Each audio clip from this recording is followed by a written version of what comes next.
अस्सलाम वालेकुम everyone, this is D3 8th edition, chapter number 1 algebraic fractions formula exercise 1C question number 5।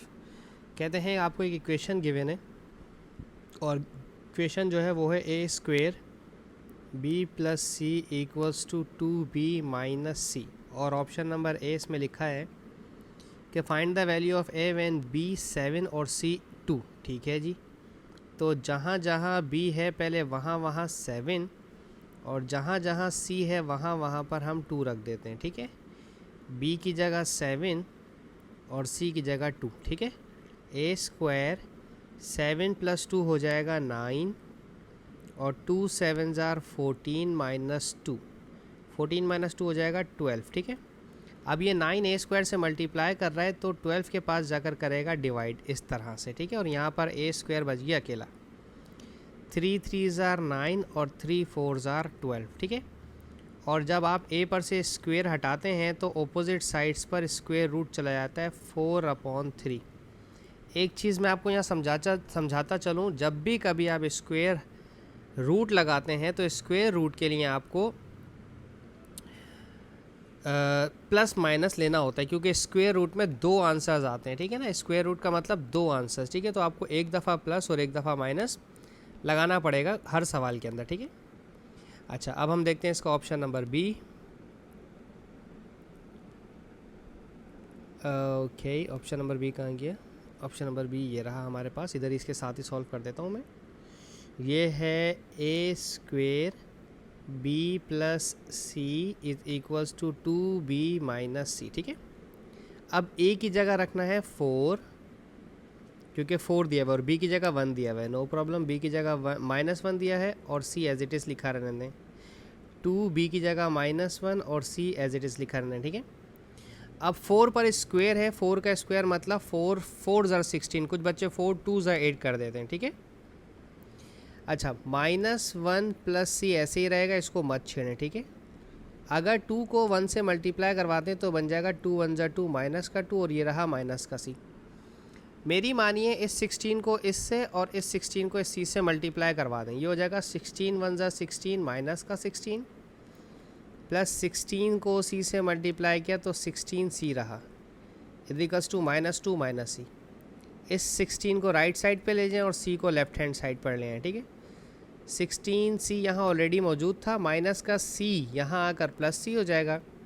-2 right side पर already मौजूद था, minus का 16 right side पर जाकर प्लस का 16 हो जाएगा। 16 + 1 सी 17 सी और ये हो जाएगा 14। ठीक है, तो this has become 14 divided by 17। सी का आंसर 14 डिवाइडेड बाय 17। अब चूँकि स्क्वायर नहीं था इसलिए हमें रूट लगाने की ज़रूरत भी इसमें एज सच नहीं थी। ये हो गया हमारा क्वेश्चन नंबर 5। अब हम देखते हैं इसका क्वेश्चन नंबर 6। ठीक है, अच्छा जी,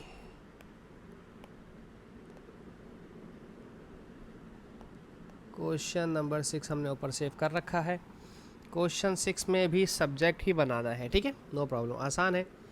ऑप्शन नंबर ए की अगर हम बात करें तो इसमें लिखा हुआ है f is equals to 9/5 c + 32। ये डिग्री इंटू सेल्सियस का फॉर्मूला है। ठीक है, अगर c सेल्सियस को सब्जेक्ट बनाना है तो कुछ बच्चे क्या करते हैं, गलती करते हैं कि पहले यहाँ से 5 जो डिवाइड हो रहा है यहाँ बेच के मल्टीप्लाई करवाते हैं। नहीं करवा सकता ऐसा में, क्योंकि वो सिंगल जब टर्म होती है, जब एक सिंगल टर्म हो लाइक 5 इसका भी होता है और इसका भी होता है। जैसे कि मैं क्या कहना चाह रहा हूँ, 9c + 32 के नीचे होल डिवाइडेड बाय 5 होता, तब आप 5 को भेज सकते थे। ठीक है, इस वक्त ये सिंगल टर्म नहीं है, डबल टर्म्स है। यहाँ पर ये 32 प्लस का, इस 32 को पहले हटाएंगे। ठीक है, 32 को प्लस का हटाएंगे, f के पास भेजेंगे तो ये माइनस का 32 हो जाएगा, इज़ 9/5c।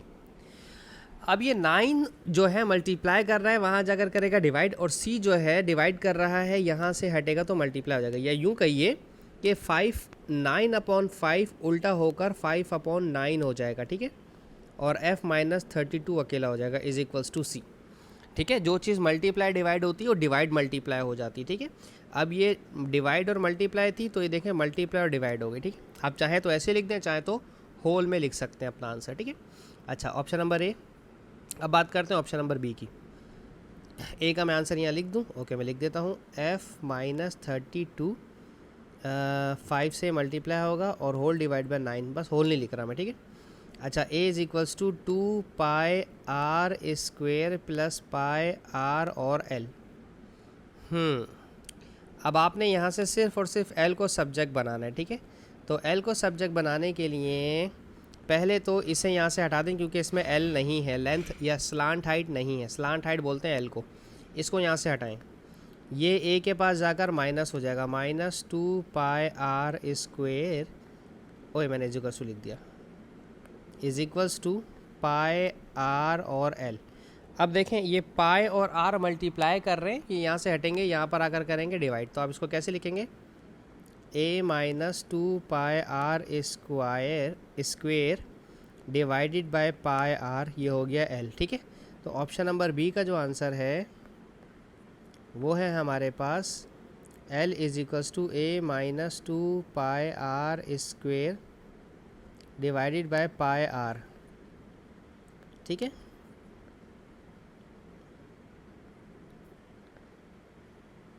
अब हम देखेंगे इसका ऑप्शन नंबर सी, ठीक है जी।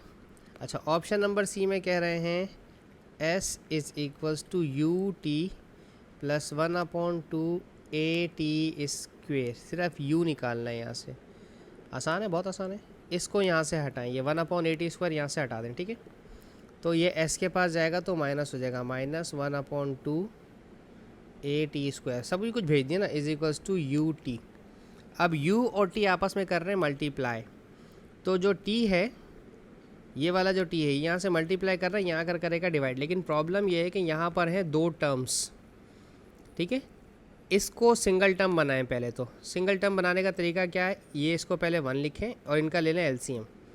नीचे डिनोमिनेटर में 2 आएगा और यहाँ आ जाएगा 2s minus A T square, और यहाँ से u हटाएंगे तो अपॉन में t आ जाएगा। एक तरीका तो ये, और दूसरा तरीका है कि अगर आप ये सब कुछ ड्रामेबाजी ना करना चाहें, सिर्फ t को यहाँ से हटाना चाहें, जो कि मल्टीप्लाई कर रहा है, t पे स्क्वायर भी है, नहीं t पे स्क्वायर नहीं है, t को यहाँ से हटाना चाहें तो आप इसको ऐसे भी लिख सकते हैं, s -1/2 ए टी स्क्वायर, और इसको पूरी ब्रैकेट में कर दें इस तरह से, और यहाँ लिख दें 1/t, ऐसे बाहर भी लिख सकते हैं, ठीक है।